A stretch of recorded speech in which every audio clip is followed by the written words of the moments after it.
library program for March. Usually our president, Anne Mayujak, does the intros, and she is not feeling well tonight, so you have to bear with the fact that I need my cheat sheet. So I'm Sue Hawkins. I'm on the board of the One World Library. As are other board members, why don't you just raise your hands and you know who we all are.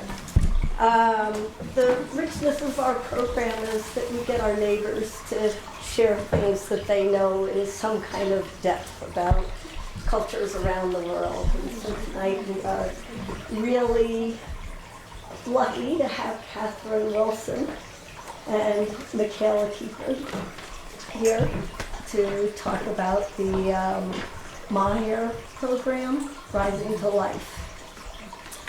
And before they get going, though, we've got a number of things to share with you. Our annual meeting, our One World annual meeting, is going to be next Wednesday, April 3rd. If anybody would like to join us, we would love to have you. It's when we talk about our programming for the upcoming year. We also love to have more folks on our board or sort of helping friends as we do our events. So think about joining us at 6:30 to 7 o'clock. Parking. Hopefully everybody has parked just around the building, not down the street. Our neighbors don't want us in front of their houses or their driveways. And the little alley right next to the back door is actually a driveway to the building over there. So if you're in any of those spots, please pop up and miss the rest of the announcements and move. You're all okay? Good. So, One World Library, is there anybody that's new here? Okay, great. A few people, wonderful, welcome. We're a small community nonprofit. Our mission is to bring the world to our community through programs like this one that we're having today. And we're really grateful to have the Lawrence Memorial Library to house ourselves in. We're a separate entity, but we have our programs here, most of our programs here, and we have a pretty vast collection of books and videos.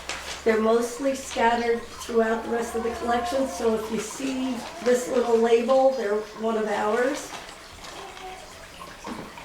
And we do, you have to say it out loud, I know. I'm sorry to interrupt, we have also a beautiful collection downstairs. Oh, for yes. all the young families. Come and check it out. Sorry. Let's see. Did everybody get tea? Is there anybody who would like tea that hasn't gotten tea yet? We've got some chai. It's decaf chai. Decaf chai. Okay.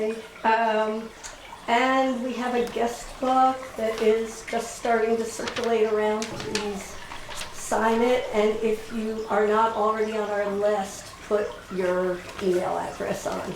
But if you're already on our list, please don't. Then I have to look up and see whether you're already on our list. Okay, our next program is the last Thursday in April, April 25th, and that is going to be Super Culture Light. It's songs, tales, and tunes from Northumbria.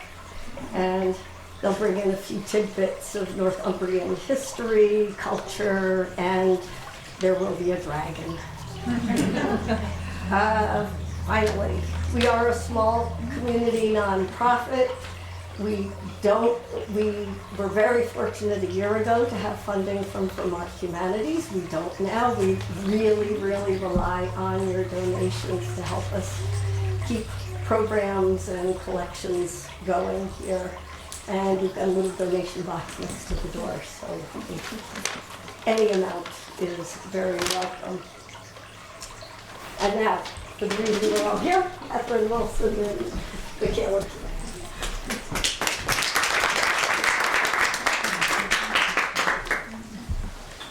Hello. So I'm Michaela, and that's Katherine for anyone who doesn't know us. I'll just introduce myself real quick. I'm from Burlington, and I live in Starksboro with my husband Caleb Elder, who some of you probably know, and our daughter Arden. And I'll get into how I got to know about Maher a little later, but it's now for going on close to 15 years been a big part of my life, just in that I've learned a lot from going to India and spending time at Maher, and gained a lot of friends and familial connections, and then a lot of my friends and family here have gotten involved in different ways, and so it's very special to be able to tell you all about this amazing organization that does incredible work and does it really well. And Katherine? So some of you may know me. I'm Katherine Wilson, and some of you may know me as Kathy Clover from One Days Ago. And I live here in Bristol. I was a teacher in Starksboro back in, well, actually, I should say I was Michaela's kindergarten teacher in the 80s.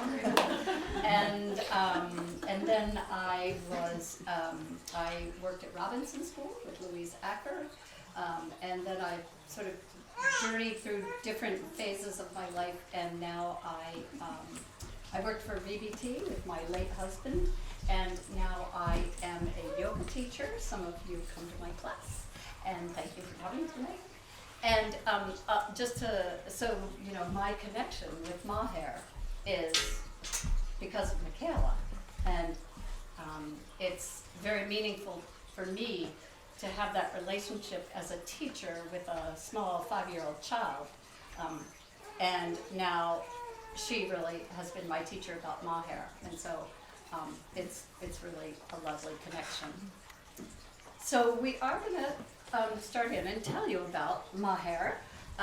It is it's an NGO, which stands for non-governmental organization. So it's located in India, and Maher is an interfaith organization, meaning that it accepts all faiths, and it serves marginalized populations in 3 different states of India. So here's the map of India, and I don't know, how many people are familiar with India, but basically, there's a line that sort of goes across, and this is considered southern India, this is considered northern India, and most of the homes and what we'll talk about is taking place in this large state called Maharashtra. And but there's some other states that come in that will point to the map. So the populations that are marginalized in India are, Maher serves women and with their children, so women and children, and then elderly people who, for whatever reason, have not been able to stay in their homes, people with disabilities, and also Maher reaches out into villages in populations that may, because of the caste system, be marginalized. So so that's basically what Maher is. Here's just another picture. This is Maher's kind of logo, is the rising to new life. And so I'll just tell you all a little bit about how I became connected to Maher. My uncle is named Will Keepin, and he was traveling in India, as he would do from time to time, almost 20 years ago, and as part of a course that he was taking, he stopped at one of Maher's centers, and he had done different humanitarian work throughout his life, and so he had seen orphanages and women's shelters around the world, and he was struck by Maher, how special it seemed. And he was struck by the fact that it was interfaith, so all religions were honored there, and by the fact that it had a women helping women model, which we'll talk more about, and that it was led by these incredibly strong Indian women. Like Katherine said, it's an interfaith organization, and it's also a caste-free organization, so even though in India the caste system is abolished officially, it's still very much a part of everyday life. And so at Maher they make a point of saying all people are considered equal here. And it's run 100% by local people. And they have a staff of over 200 people. A lot of the staff members are women who first came to Maher seeking shelter, and then they work with the organization for a period of a year or two, or for the rest of their lives, you know, according to their desires and what they do with the organization.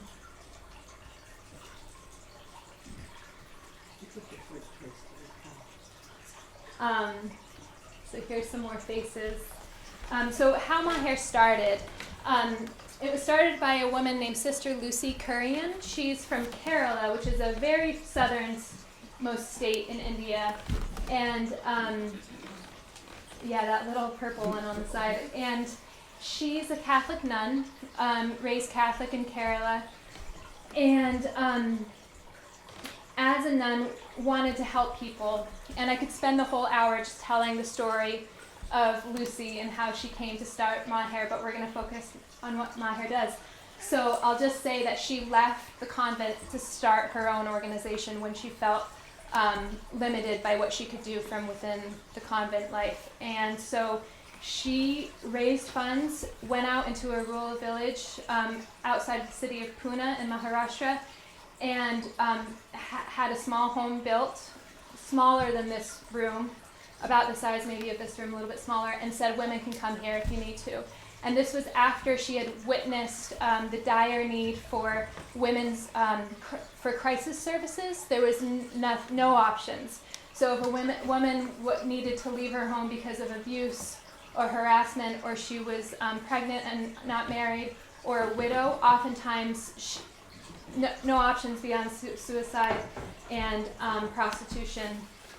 And so Lucy witnessed this, and she's a very practical person, and so she just went out and started a home and said women can come here. And women did come, and they brought children. And I say she's very practical. She would say that she's impractical because she didn't think about children. She says, being a nun, I didn't think about the kids. And so they came with their kids, and so soon they had children. They had homes for children set up, and social workers joined her, and their programs grew.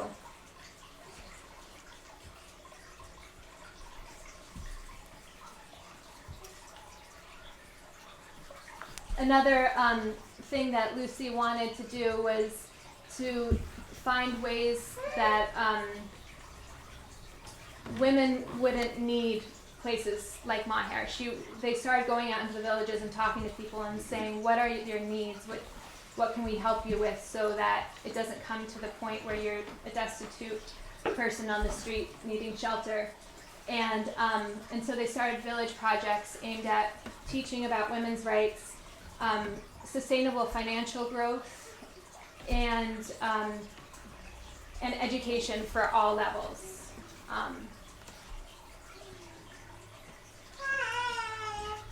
And so this was my first time at Maher, and I was 22, and I just loved it there. We'll get into more of what we do when we're there. It's really not very much. We're mostly just guests there to enjoy being part of the community, and I loved it. And then Katherine met Sister Lucy in 2007 when she was here in the U.S. and became a supporter of Mohair then, and then in 2014 came for the first time. I've gone, I think, 6 times or so, and Katherine has now been 3 times. And there's a picture of Katherine with some kids. So I think Katherine's going to tell us a little bit about zero in on the children's homes, because they're really special. It's not only we have to get these kids to survive, Lucy says they should thrive. So as Michaela was saying,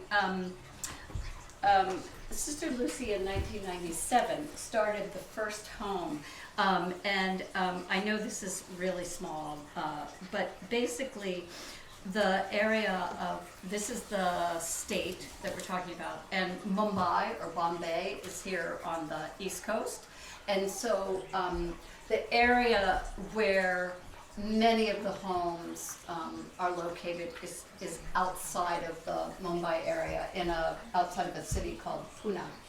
So the first home was started in a very small village called Vadu, and Sister Lucy, as Michaela said, her mission was to provide a safe shelter for women, and that impractical piece. Oh yeah, women bring children.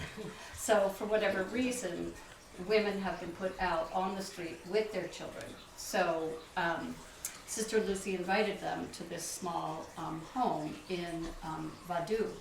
And I'll tell you more about that place because it has grown. So then as well, sorry, I just have to... And that's Lucy, of course. Yes. And I think Michaela covered quite a bit, but so one of the things that Sister Lucy noticed in this first home is that the first women who came, and once they got themselves settled and feeling comfortable, then when a new woman came with children, that woman who was already there would reach out and help. And so that was that whole model of women helping women. And to think that 22 years ago it started with this really a small group of women, and the numbers of women that have been helped, has grown exponentially. And when we're at Mohair, we're constantly surrounded by women who have come from extremely difficult situations, and they're helping us, they're helping each other and the children. So it's just a model that that blossoms.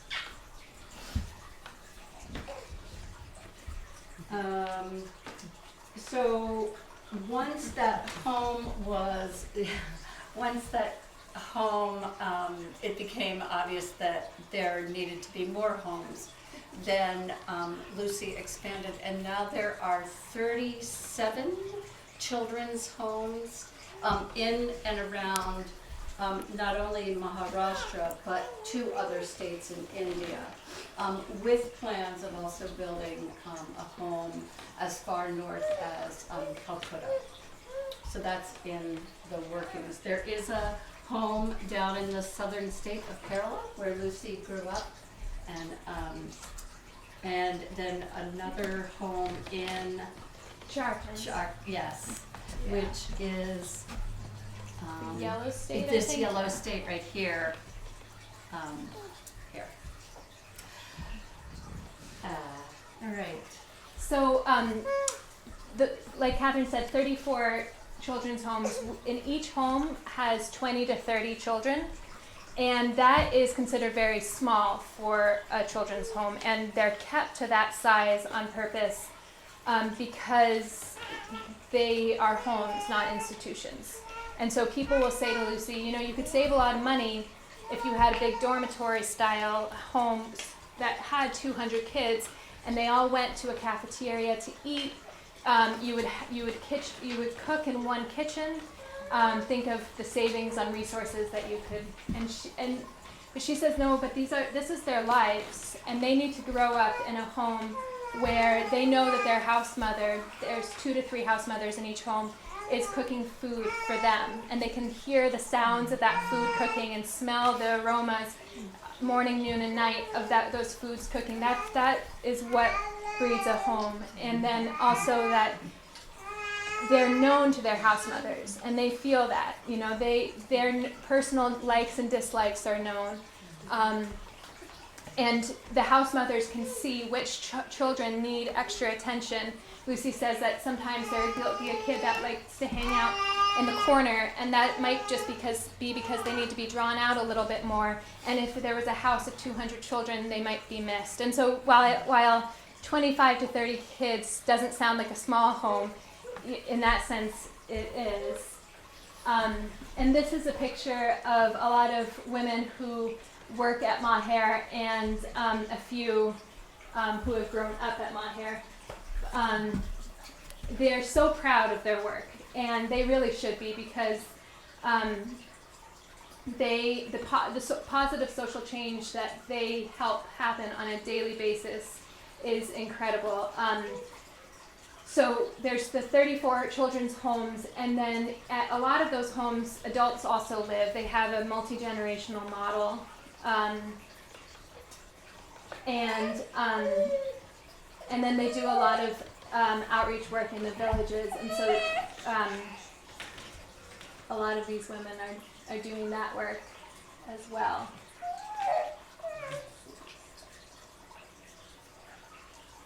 There we go. So this is just a very simple overview to reiterate. So Maher has the homes for children, crisis support for women, and basically there's a lot of Maher centers that are offices, homes, and it's just known in the communities that women can come there any time of day for any reason for support. Homes for disabled and elderly adults, 100% of those people are found on the roadside, just really living in substandard conditions, unable to care for themselves because of mental illness, physical disability, or elder or old age. And at Maher Homes, they're really part of a community. We're going to talk more about that. But they all have jobs, those who are able and according to their abilities and wants. And they've gone from being rejected and a burden of society to being an integral part of a community. And then the grassroots village projects focus on women's rights, sustainable financial growth, and education. I wish that we could tell you everything about Maher. It would take hours and hours and hours, but this is a taste, and we'll tell you as much as we can, and then you can learn more. So these are some slides of some of the children's homes, and I think Michaela started talking about them. That there are 34 homes and 20 to 25 children. The homes are generally a 2-story structure with a space for sleeping, usually upstairs, and then downstairs is a kitchen area and sort of common space for both eating and also kids doing their schoolwork. The houses are run by 2 house mothers. So again, these would be women who have come to Maher with their children, and now they are stable and comfortable and giving back by caring for other children who have come, who may have come with or without their families. So each house, even though there are 34 different homes, there are common things that one would experience when you step into a home. And as a visitor and a guest, the first thing that happens when we step into a Maher home is that we're sung to. And it's always the same consistent song, and there's a little welcoming ceremony. So that's, I love that. It doesn't matter which home you go to, you get this beautiful little song and this lovely ceremony. Their days are fairly structured. Early rise about 5:30, and the day goes right through until bedtime at 9 o'clock. The older kids obviously get later hours. But as you know, for children, it's really important to have routine and structure. And that schedule is pretty consistent and pretty same in all of those homes. So all of the children are receiving that same structure and that same routine. As well, all children are go to school. So uniforms are provided for them, and they either go to local school, they go to the local school. Some of the schools are English speaking, and some of the schools are speaking their Marathi language. And the school-age children obviously are going off to the local schools. But if a child is living at Maher for his or her into adulthood, then those children can go on to, say, a local college in Pune or a trade school. So education is one of the main pillars, the foundation of Maher. So if you think about the pillars being shelter, food, clothing, education, the strongest one is love. And Sister Lucy always says that, you know, a child on the streets can always find his or her own shelter, can always steal his or her own food, you know, can probably makeshift some clothing together. But the one thing that Maher can give them is love. The education piece, of course, is very important, particularly because it's non-caste. So that means that children, it doesn't matter what kind of home you've grown up in, you are educated.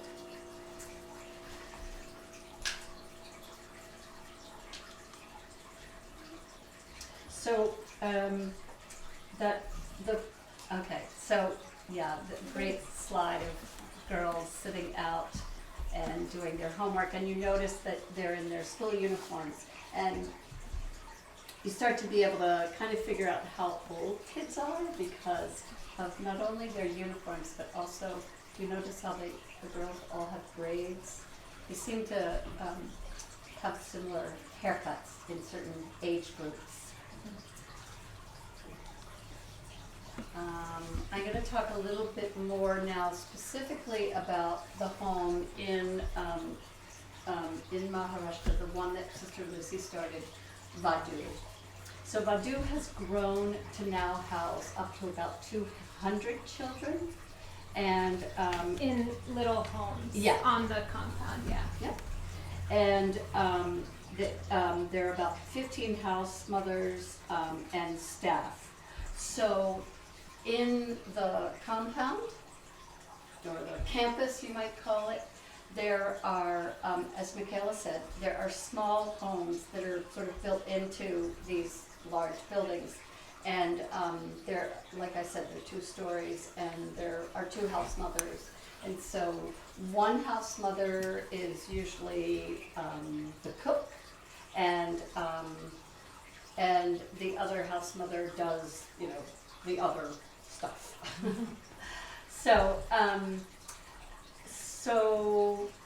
As well, so we've kind of talked about the shelter and the education.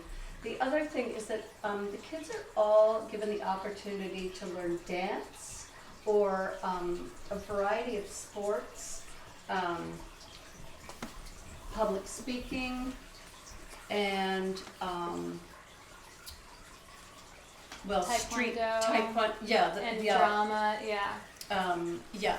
So even from the youngest ages, the children are taught dance, and I think there's some other slides. They play soccer. Soccer is a really big sport. Football, of course.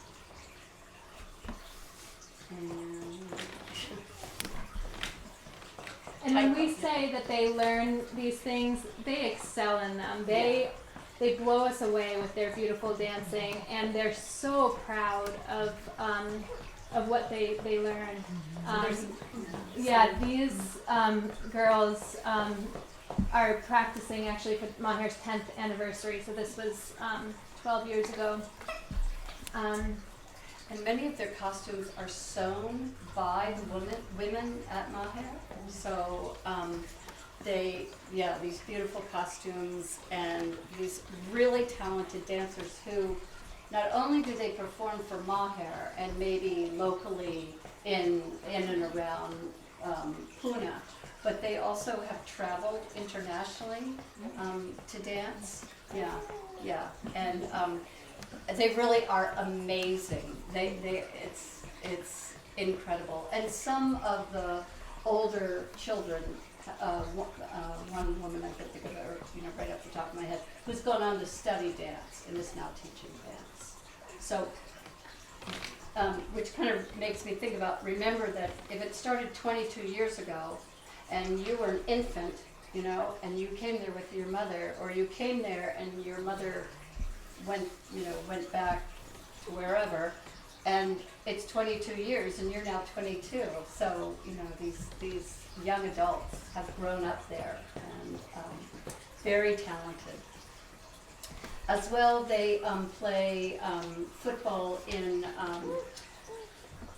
different leagues, and they also travel in football. And one of there's the Taekwondo photo. I love that photo. So amazing. Yeah. And then the other thing is that all the children are given an opportunity to speak, sort of public speaking. So there are meetings, daily meetings at Maher with all the ages together. And you'll see at times the smallest children standing up like this, giving, saying something, giving some little speech, or maybe reciting a prayer, or, And you can just see their confidence grow. It's Yeah. pretty amazing. If you're there for a few months, like someone like Aditya over here on the left might stand at first and da-da-da-da-da-da-da, and then everyone claps, and then after a couple months, he's up there proclaiming whatever it is. I can never understand, but I just love watching. And they'll do that for, like, if there's a holiday, a national holiday to celebrate someone of importance in Indian history, they'll perform speeches about that holiday, or little skits that they write and perform for the community of Maher and the different communities. And they also do street theater. And so they've taken it upon themselves to, like, part of the village outreach work is education. That's a big part, and that comes in a lot of different forms. There's kindergartens that they've set up. There are classes, like after-school classes. There's helping kids get to school with buses. There's all sorts of pieces that relate to education. And a big piece is that the kids go out into the villages, and they will call people around and bring a little snack, and then put on a little play, street theater, and they write them, with help from the social workers and such, and they'll do plays about alcoholism, about family violence, about corruption in the government, about rape. No topic is off limits, for them to go out and talk to their community about, because it's important that they have those conversations, and they're taught these things are happening, we need to talk about them, and so that we can figure out how to help them go away. There's something about kids at Maher, and especially kids who have been there for a while, that kids everywhere, you see this light and spirit in them. And certainly in Maher, you can just tell that they feel special, which is a big, important piece, because like everywhere, I would imagine, there's a stigma attached to growing up in an orphanage. And so Maher has deliberately and organically kind of fought against that stigma by helping raise these kids with pride to the point where in the areas, especially when there's big Maher presence, kids are kind of jealous that they grew up at Maher. They're like, oh, that place is cool. You have those big parties for all the holidays, and another thing, the kids tell Lucy that when they're in school and the teachers are asking, raise your hand if this or that, they'll say, Maher children, shut up. Maher children, put your hands down. Let other kids, talk. And that's exactly because of this. I really believe that this kind of public speaking that they do and getting kids to use their voices is so beneficial. Okay, well, let me just check Yeah. a second. So we're about halfway. Okay. Do you want to tell Gina's story, or should we go into? Yeah, I think Okay, so. good, Just quickly, yeah. Yeah.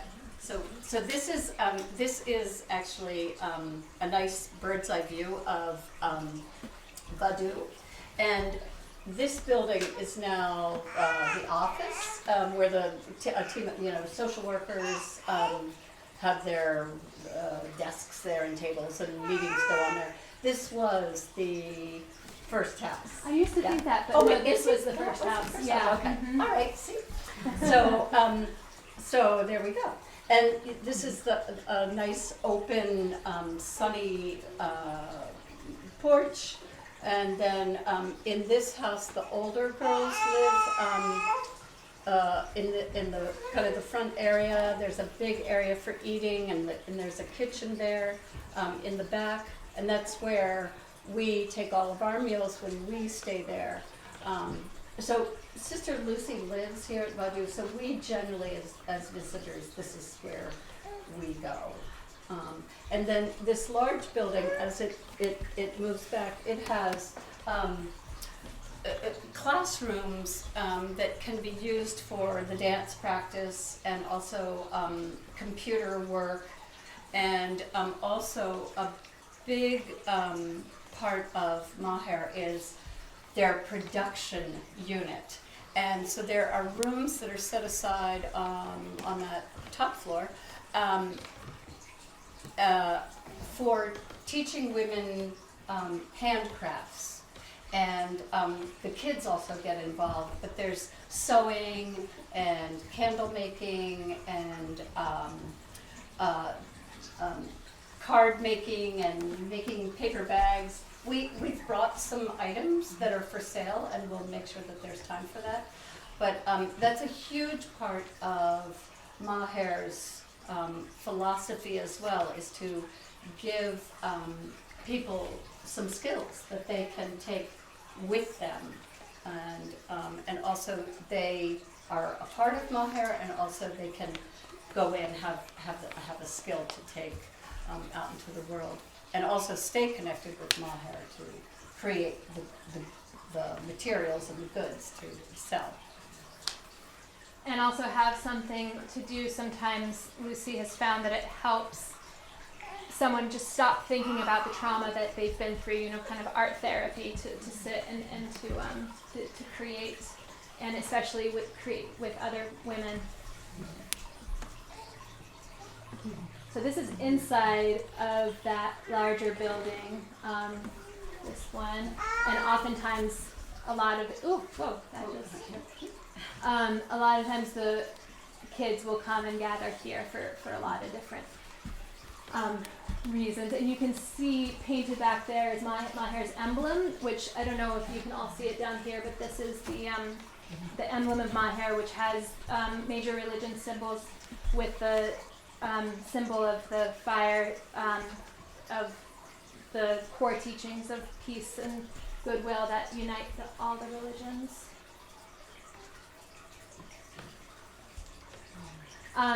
This is a picture of young adults, most of whom have grown up at Maher, and there's Sister Lucy up there with them, and a couple other staff members as well in here. And so, all of these people have gone through college, and a lot of them are married, a lot of them are working in careers. They get MBAs, they're nurses, they're social workers, They work in the IT field, software engineers. Some of them go into the army, become police. There's Maher kids are all over kids. Maher, young adults are all over India, and some travel abroad as well. They have an account that they all send money to help, and that's completely of their own doing, that they send money to for Maher. They're very much connected to Maher, and the way I know, I relied on my family well into my 20s for all sorts of support, and even to today, of course, but especially in those early, the government would tell Lucy, when they're 18, send them out. And that's not what Maher does. They support these kids through college, and then even they continue to be a true family. So they have hundreds of brothers and sisters. I don't think we've given you a number. So in about 34 children's homes, there's about 1,000 children growing up in Maher today. There's approximately 350 adults living in the different homes, so those are adults with disabilities. And the number of women staying at Maher is always different, but over the years they've helped well over 4,000 women.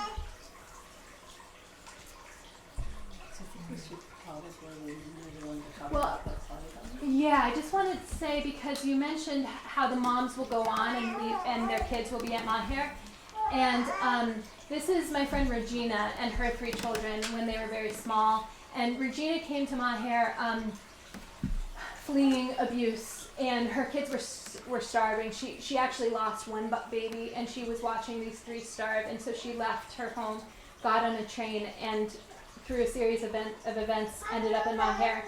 And when I first went to Maher, she was the head of the kitchen in Vaduz, of that big center that we showed you. So, and that's kind of the kitchen that feeds the guests, and it's a big bustling kitchen. And so she was in charge of that. And she worked at Maher for a few more years. And then she went out of Maher and got a job in the city of Pune and got an apartment. And first her older boy, who was at that time 10 or so, or 12, came and lived with her.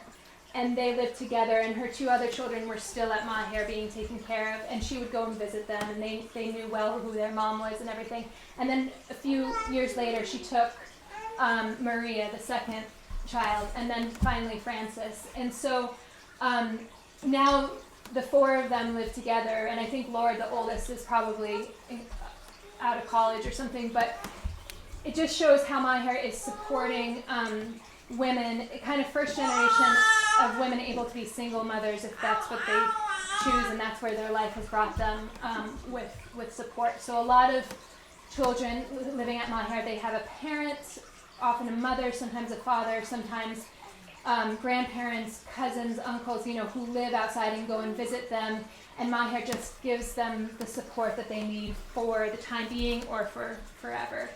In a lot of different ways. They can live at Maher, or they can support their families in many different ways. And sweet group of women. So these are just 3 elderly women, 3 grannies, as they are affectionately called, and one young woman, one girl who lives at Maher. The multi-generational model is so beneficial to everyone. The kids help care for the women, and the women help care for the children.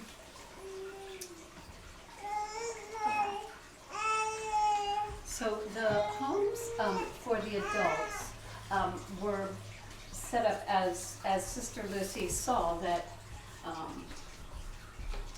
beyond women and children, there were other people in great need in India. So she began to open homes for elderly women, and some of the women came with mental illness, and some of it was trauma, and so sometimes it's hard to decipher, between the 2. But taking, they actually, Sister Lucy and maybe a team of, one or two social workers would actually go and, take an adult off the street. And it's really moving. Sometimes she has sent photos about that process, and it's really heartbreaking to see.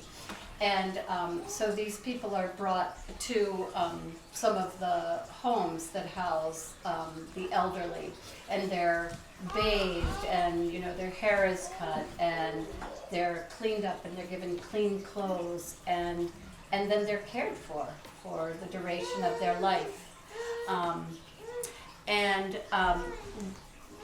We're going to talk about actually Michaela's going to talk about one of the larger homes called Bat Salyadam. But again, Sister Lucy she didn't stop there. She thought, well, okay, there are also elderly men who have mental health and trauma, and so she started a home for elderly men, and then in addition, there are some homes where there are both children and elderly living together.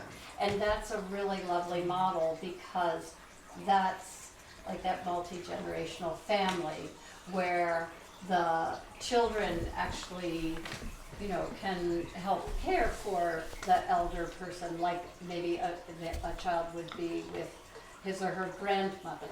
And it brings a lot of joy to elderly people to, have small children around them. So again, that model of bringing people together and housing them together like a family really boosts their care. And this is Vatsalyadam. So Vatsalyadam means abode of love, and it's another one of Maher's kind of bigger campuses and this one has in this home there are women who are developmentally delayed or who have severe mental illness who are living here, and also has homes for children. There's, it goes on in either direction, about 10 acres, and there's staff homes, there's these beautiful gardens, there's a production unit here as well, there's children's homes, new ones built back there if you take a walk in those lovely gardens. And so women help tend to the gardens. There's one woman whose job it is to open the gate, and she's very proud of that job, and she holds her key and she sits in a chair, and when a Maher vehicle comes or any guest comes, she opens the gate, and they're paid for their work as well, which gives them a lot of pride. Everyone at Maher has a bank account, including children, and it's an amazing place to be, and a very therapeutic, healing place for people who live there and for guests. Here's just a shot of people doing different work.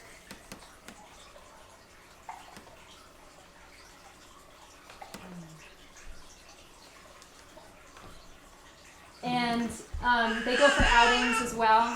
They always try to think of what we can do to help children, help people, members of Maher, have fun and enjoy life. And that was another piece that Lucy says, that she says these children have been through so much trauma, and they need a lot of celebration to come out of that. And so not only are birthdays celebrated with a lot of cheer, but every major holiday of Islam, Christianity, and Hinduism is when we say celebrated, it's like huge, tents are erected, and they have a stage where the kids perform, and they welcome everyone in the community. So sometimes they're feeding thousands of people. It's like unreal. You can't believe it unless you go there and see it. They also have a sports camp week where it's a competitive week with everything from football to speech and dance competitions and costume competitions. And the older kids and young adults come back to Maher to run it all. And it has an elaborate system of, everyone's in a different team, guests included, and it's, everything's done with such fun. Like it's very competitive, and it's also very encouraging, and everyone loves sports camp. It's quite the scene. And this is Superbot in the middle there. She's an incredible social worker. The energy that this woman has, and there's a lot of super special staff members at Maher, women and men. And it's also wonderful that Maher has a lot of men in its employ, because the girls and boys and everyone gets to see wonderful male role models, which is important, of course. So one of the things that's happening there too is that I think probably they've gone out for a walk, perhaps. And that's something that I've noticed when I've gone to Vatsalyadan, is that that's one of the things that we might be asked to do. I think people always ask, well, what do you do when you go to Maher? And sometimes it's not an easy question to answer, but that might be something that we might just do, is just take some women on a walk and just walk around the village, just to get fresh air and exercise. And when you think about a place that's housing elderly people, or maybe people with developmental delays, it's really special to be able to just take a group of people and get outside in nature and move their bodies and be outside as a small group.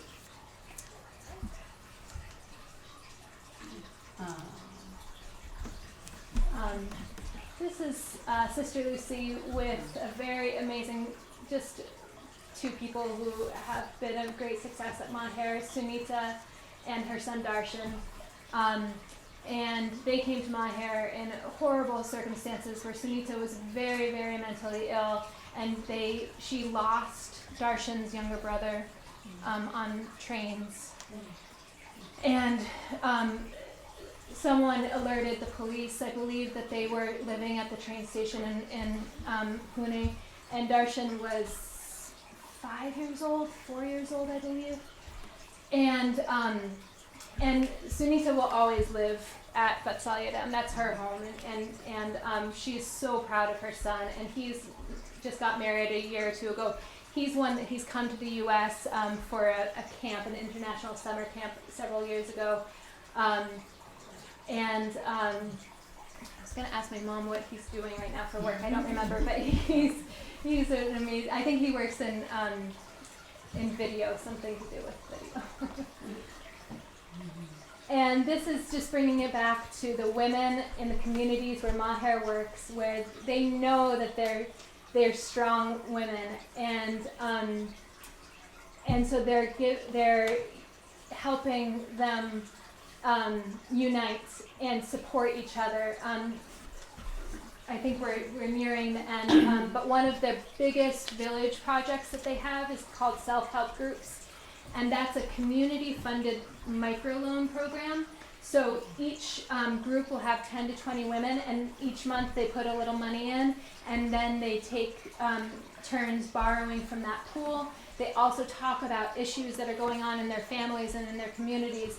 And so it's a wonderful way that women come together and get to know their neighbors and get to support their neighbors. And there's over 450 of these groups. And so with 10 to 20 women in each group, and the men started saying, hey, we want to do a group like this. And so they have a few that are men as well.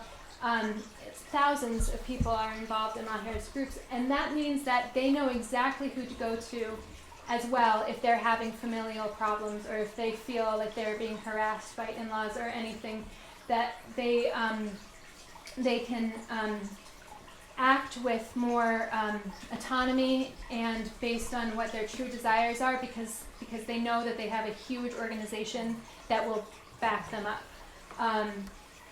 And their families know that too. And so they no longer are alone, and it means that they can be really strong, as strong as they truly are in their lives. This is again that amazing social worker Superbot with a self-help group. And this woman started her own beauty parlor with a loan from her self-help group. And when I asked her, it was really sweet. She came and she opened it because it wasn't open, but she wanted to show us, and she opened it and she showed us around. And I said, "Do you have any employees?" And translated through Superbot, and the answer was just my husband. That's good.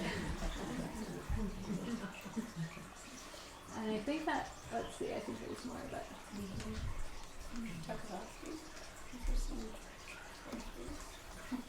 Yeah, I think we're probably, I think that's a good place to end. This is just some pictures of a village, Tarkovasti, that Maher helped to completely transform. When Lucy first went there, no children were going to school, and they had to walk several kilometers for water every day, and they were totally, they didn't trust Lucy at all when she started coming, and she would come and send social workers, and they built trust through getting them electricity. They didn't have electricity, and so they sat with them and helped, because I don't think anyone was literate, so they helped fill out the government paperwork that helped them get the rights that they were entitled to as a community. And so once they started doing that, and then because they said we need a well, and so they got them electricity and then a well, and then they were like, these people are for real, what's going on here? And this was 20 years ago, and so now there's not a single child in this village who isn't going to school. This is a young woman who is a house mother at the children's home in Tarkovasti. They have a children's home set up there, and there's even been now a couple kids who have graduated from college from Tarkovasti. One woman is a nurse and one woman is a police officer, and so that's. And there's a lot of staff members. We keep talking about Lucy. She's a genius humanitarian. She just is, and has endless energy and an endless appetite for humor and fun. And there's a lot of people ask, well, what about when Sister Lucy can't do it anymore? Hira, this woman, is Maher's president. Again, just incredible woman, and does the work tirelessly every day. And she is the successor to Lucy. And then they have a lot of plans of how Maher will continue. And so there's a lot of people who work alongside these two women. But I love this image because like my cousin took this picture, and I told her it's a rare capture of a common occurrence. These two laughing like this. So I love it.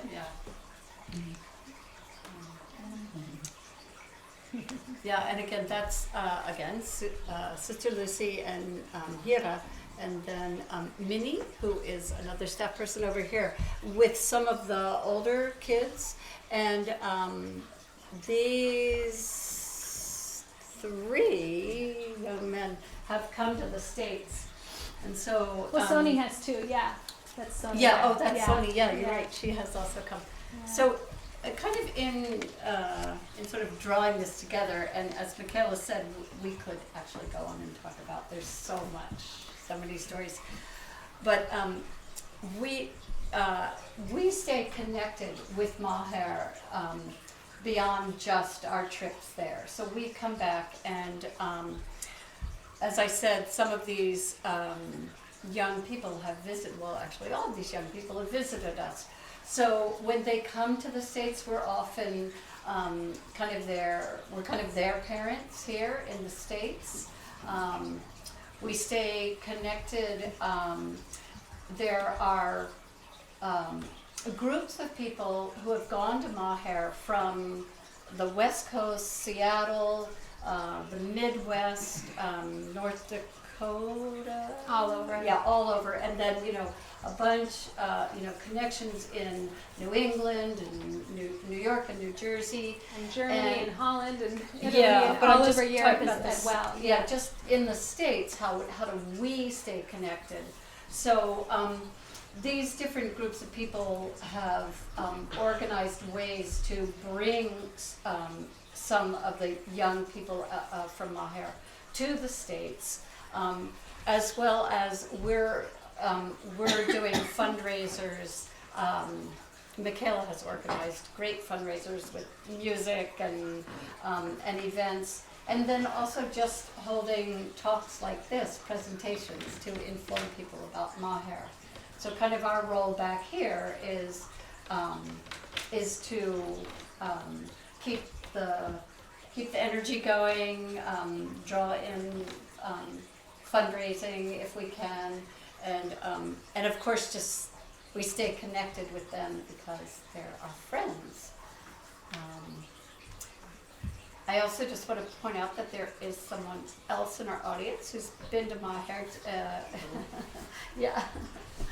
Yeah, Penelope has traveled to Maher, and that's because her husband is actually working in Pune at a university where some Maher students actually attend. So for us, it's really exciting that there are these there are these connections right here in not only Vermont, but right here in Bristol and Addison County with Maher. So it makes, for me, that's really exciting to expand that out. And Sister Lucy is coming to the States in May. And a short trip with just a few stops, and Vermont is one of those stops. And so we'll take emails, and we'll be holding, just kind of some meet and greet kind of events. And if anyone is interested in meeting her, then you should She's get in not touch. a person to miss. Just kind of going back to the very beginning, when Michaela came back from, I think your first visit, she then brought Sister Lucy to Burlington, and Sister Lucy gave a talk at the Unitarian Church. And it was a time in my life where I was looking for something bigger than what was going on in my life. My husband had just died, and I wanted something bigger and more exciting than what I was going through. And I listened to this woman talk, and I was just, she is magnetic, and just her mission and her sort of can-do attitude, and just her humor and her love. Her love is just, it just wrapped me in. So. Thank you all so much for coming. Yeah. Does the word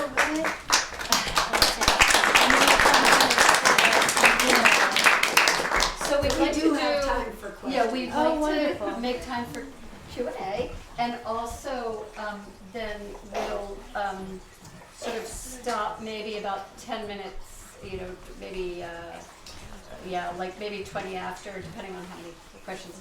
And you're welcome to come over and browse and maybe purchase some items made at Maher. my question was, does the word Maher mean Oh, something? thanks for Yes, asking that that. is a great question. It means mother's home That's in a the good question. in the local language of Marathi. So if house mothers end up moving on, or do they always stay put? Or may they then cycle out, and then how does the household deal with that? Yeah, that's a good question. They do move on often. It's completely up to each woman. There are some who have been there for 15 years and who say this is my life's work, and I will be here, forever. And then there's some, most probably, who work for, a few years, 5 years, 10 years, and move on. And so, and that, of course, can be a difficult transition for the kids. I would say at My Hair, the kids get close to a lot of adults. And so they will be close to their house mothers. And hopefully, as one leaves, they have the stability of the other one who's there, and then a new one who comes. But they're also close with social workers. Of course, not all of the 1,000 children can know Lucy super personally, but but she makes the rounds, and so they feel that presence, that stability of Lucy and others. And then they also have, many of them have family outside of My Hair who they stay connected to. And they even go to, for any holiday that comes in their school year, they'll go home. So whatever home means outside of My Hair, they'll go and spend up to a couple months, if it's a safe place, and if they're welcome there, then they'll go. And that really, they say that is to continue the relationship with where they came from. And everything in My Hair is done on a case-by-case basis. There's a lot of individuality for each child. And if a kid has nowhere to go, then they'll go to a different My Hair home just for a change of scenery during those holidays. But yeah, house mothers, they're not consistent throughout. And I guess that's why the consistency of their daily life is also important, because over like a 15-year period, they might not have the consistency of the same person at the head of the household. It's true, yeah. But they have the same kids. Often, and the kids come and go as well. But yeah, oftentimes they'll have, whether they're their biological siblings or not, they'll have the closeness. But it's a hard fact of life that we lose people that we love, and in different ways, and that's certainly true at My Hair. There's also a cultural piece, I think, that, I don't know, it just seems that, a lot of times the house mother's children will actually live at a different home, and that seems to be well accepted. They really have a lot of contact with their kids, but they don't always live at the same home after they're a certain age. When they're small, they're always with their actual mothers. But yeah, there's a lot of inner workings of how My Hair operates that are interesting to learn about, and they are all done very thoughtfully. Yeah, and there might be things that we might look upon with, possibly in disagreement, but, and if you can catch Sister Lucy, there's always a meaningful conversation that lets you know the reason behind those kinds of decisions, because it is a different culture, and it's not as visitors there and guests there. We, unlike an organization that might be started by white privilege, this organization is started by an Indian woman who didn't grow up with great means. She just grew up in a loving family, and she has a big heart and a great vision. And so it's not always. Oh, is that? Okay. So like my maternal instance. but let's see. I sort of got right. But so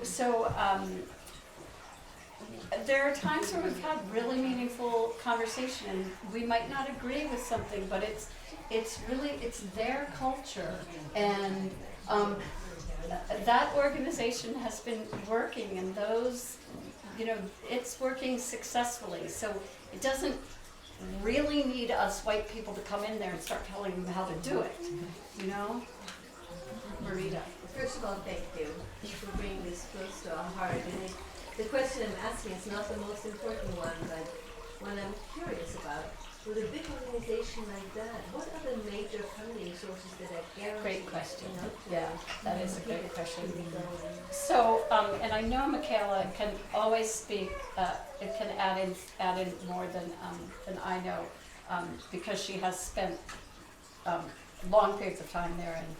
But a lot of funding initially came from an Austrian man. And without going into the whole story, Sister Lucy left the convent, and she had a vision about creating a mother's home. And the person that she was talking to in India said, aha, I know a man who's from Europe, but he's also coming here and teaching, and I'm going to put the two of you together to talk. And then he was able to help with some financial support. So, is it true that Sister Lucy has never gotten any money from the Indian government? That is true. Yeah, I thought so. Because they always want bribes. And she says, no bribes. So, money comes from other organizations in India, but from generosity and organizations in Europe and also in the States. And this is One interesting piece about funding is that when I first went to Maher, I learned that about 10% of Maher's money came from India, and the rest, almost all of the rest, came from countries in Europe, and then a small amount from the States. And over the years, the amount from the States has definitely grown, but now I've heard the estimate that almost 60% of the money from Maher comes from inside India. And to give you a small idea, they say that one children's home, so again that's up to about 30 children, takes $12,000 a year to run, approximately. That's including all the kids' school fees and house mother salaries, social worker salaries, everything. And so a lot of that is because philanthropy has become more popular, more of a common thing. In India, Maher has become very well known, more well known, and also it's known as a credible organization, which is always, a question when we're giving our money. And also because of international companies who go to India, there's a mandate that they have to give a certain percentage of their income to social organizations. So Maher does a lot of seeking out the CSR, corporate social responsibility money, and but and another thing that Lucy says is that of course, like any organization, they can do more the more money they have, but the more consistent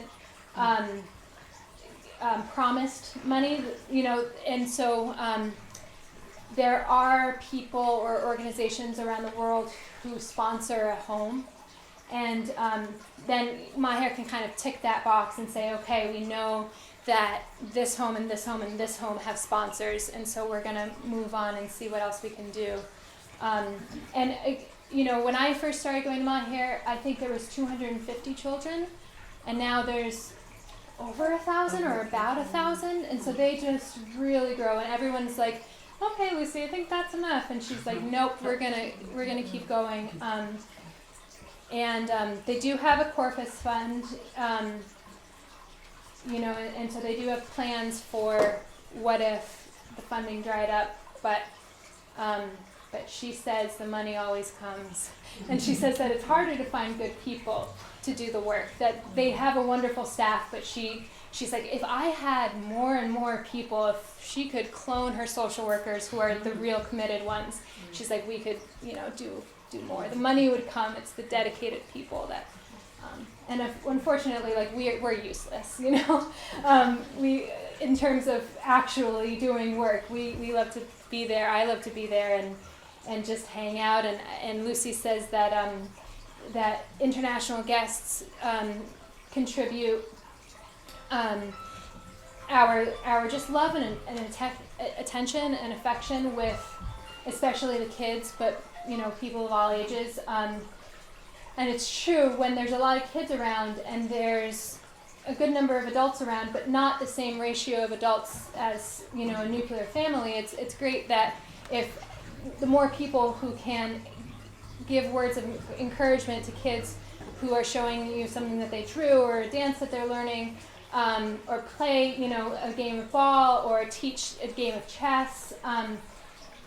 These are the little contributions that we are able to make. But I really say that that it's really us who's learning and receiving by being there, and it's really just another social contribution that Maher's making by letting us be there, because I know it takes a lot for them to take care of us. We're taking care of a bunch of Westerners in India is not always easy, and it's for like $6 a day covers all of our meals, and the food is incredible. It's just it's a really fun, interesting, heartening place to be.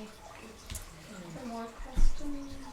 Yes, Louise. So when you go, do you have a specific job that they're expecting you to do when you get there? Not really. So Michaela was just sort of addressing that. So, and when we got together first, initially to talk about doing this presentation, we had a really nice conversation about, okay, that question is going to come up.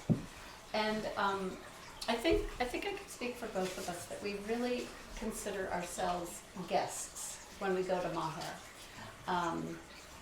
And like any guest who's staying for a long time, like Michaela has stayed for 6 months, is the one? 4 months. I've stayed for a month and a half. That's a long time to be a guest, right? And they are providing us with a room, a bed, and a nice place to stay, and they're feeding us, and they're also they are taking us around to show us their different projects. So part of being there as a guest is to be educated about Maher, to understand its scope.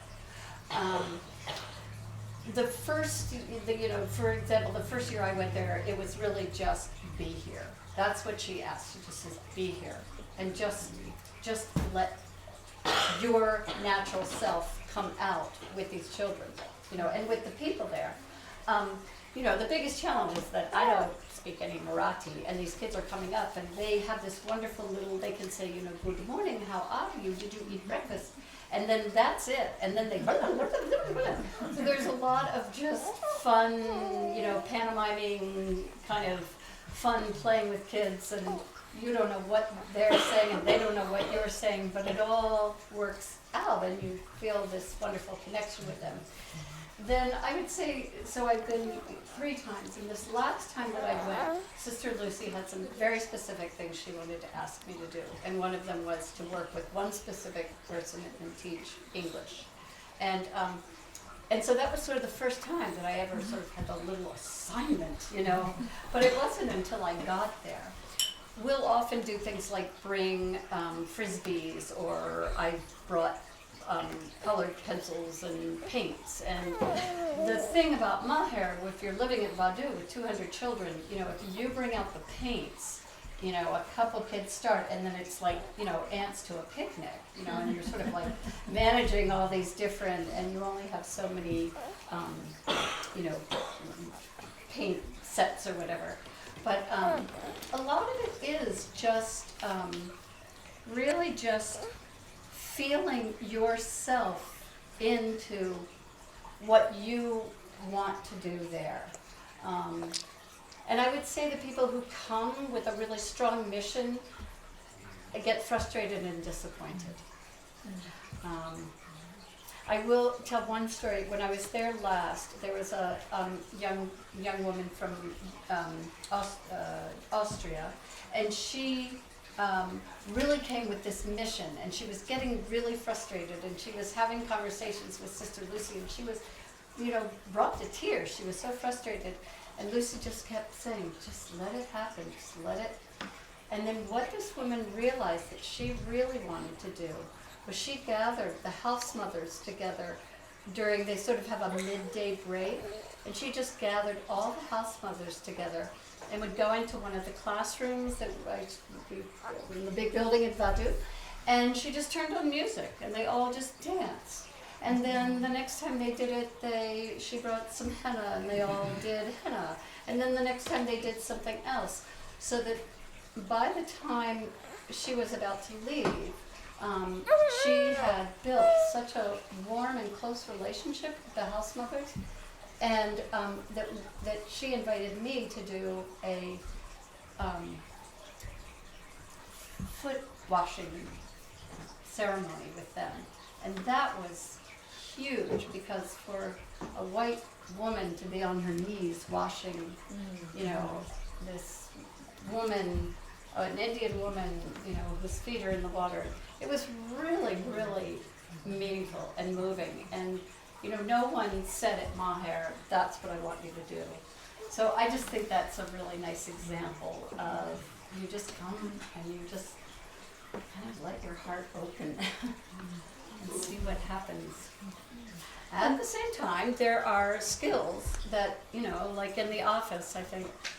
Yeah, You can probably I've talk worked about- in the office Yeah. before. You know, Yeah. one time I was there and they suddenly lost a person in the office, and so I could go in and I could do some English correspondence via email, and writing for Lucy, like she would say, you know, I would, like, in the car on the way to the office, she'd be like, oh, I need to write a letter to this person. I wanted to say this, and this, make it heartfelt, you know. So I would write it and I would show it to her, and she would change what she wanted to change, like secretary kind of work, you know. I've done that before, and my friend Poonam, who is working in an HR in the HR department of a big company in Bangalore now. She grew up at Maher and went to college, and she told me that her professor, there was this one professor who was blown away by her English, and he told her he knew something of her background, just that she was not well-to-do like a lot of his other students, and he said, how is your English so good? It's better than most of my students. And she said, it's just because I've been talking to people who are here my whole life. And so, you know, that's the kind of thing that Lucy says. It's like, it might be kind of a pain to take care of these people in the first place, and they're all asking me what to do, and it's like, I don't know what you, but then but then in the long run, there's these real great benefits of having those cross-cultural connections, and just amazing, you know, to be there just feels really great. You can feel the social change that's happening on a daily basis, and you can learn about it. And a lot of the social workers speak English, and they'll love, you know, they love to tell you about, like, after a hard day, Lucy will tell stories, or someone else will tell stories. And I will often, you know, when the kids have some free time, ask them to teach me some Marathi, and they love that, and that helps their English. And then some projects will come up, like, you know, painting a building or stuffing envelopes, or, you know, so it's just kind of an organic process of. But really, and you're not really expected to do anything. Yeah. Right, so really you could is sit in your room and read than- until lunch, and then come Yeah. out and eat lunch. Yeah. That's almost harder. You know, it is. For a lot of It people, is. yes. It can be. It can And, be. I Yeah, know- it's a challenge. Yeah, I know certainly Yeah. my first year it was hard, but it's also, you know, there's a lot to take in. But yeah, just walking from, you know, you're also looking at the time, but just walking from your building across the street to where you eat. You know, you run into, you know, easily 30 kids on the way, and they swarm around you, and they all, you know, what's my name, and what, you know, and there's just so much engagement, and I know that I'm good with kids, so I know that, and I also know I'm pretty good at speaking English. So those are two gifts I can give right there, simply by walking from my room where I sleep to the room where I'm going to eat. And that's over and over again, day in and day out. So if I paint a building or I stuff some envelopes, boy, I feel like a good American, you know, helping out. So when are you going again? I would like to go this fall. thinking about November. I'm sort of working on that plan. Yeah. I've got a really quick question. So boys and girls, do they share a household or are Really they in good different question. households? Yeah, they are. And are there any house fathers? Great questions, Mhm. great Yeah. questions. So I think by law, they Unfortunately, they have to be separated. They weren't in the beginning until they Yeah. were preteen kind of age. And then they would have like the adolescent girls' homes and the adolescent boys' homes, but they had little kids together. Now, once they're like 2, the government says that they have to be separate, or 3 or 4. Which is too bad. So they go out of their way to make sure that there's a lot of activities where their boys and girls are together. And And there they- are house yeah. fathers. There's a couple Yes. down in Kerala. I know that Yeah. there's a couple, but Yeah. yeah. And it's really nice because they are often they're the husband of the woman who's the house mother. And so one couple in particular, he moved, you know. Those He are cha- social workers. Yeah. Yeah, that's he, it. Yeah. He, you know, it's because of his wife being the house mother at this home that's in another location that he's there with her. And Well, she came there as like a social worker, you know, as an educated social worker, and then it became time for her to get married, and she married a social worker. And Lucy just said that there was great significance in the man coming to work at the place where the wife was already working, and they worked there together. But that was huge for them personally, and huge for everyone to see around them. Yeah. So time-wise, I should probably thank you all for coming. Please feel free to